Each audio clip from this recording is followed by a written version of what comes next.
kalaboso ang rank 5 most wanted person sa kasong rape matapos itong hainan ng warrant of arrest sa Barangay Santo Rosario, Capas, Tarlac.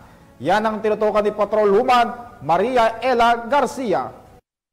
Timbog ang rank 5 most wanted person sa kasong rape sa Barangay Santo Rosario, Capas, Tarlac. Ayon sa ulat ng Tarlac PNP, naaresto ang akusado sa joint operation ng mga operatiba ng Capas MPS, PIDMU, Tarlac PPO na nagresulta sa pagkakaaresto nito. Ang akusado ay naaresto sa bisa ng warrant of arrest na inilabas ni Honorable Sara Bacolod Vidana de los Santos, presiding judge ng RTC, Branch 109, Capas, Tarlac, sa kasong rape na walang inirerekomendang piyansa. Ang akusado ay kasalukuyan nang nasa kustodiya ng Capas Municipal Police Station para sa wastong dokumentasyon at tamang disposisyon. Patuloy ang Tarlac PNP sa pagpapatupad ng kanilang sinumpaang tungkulin na mahuli ang mga most wanted persons na may pananagutan sa batas at kakaharapin ang kanilang kaso para sa inaasam na mapayapa at maunlad na bagong Pilipinas.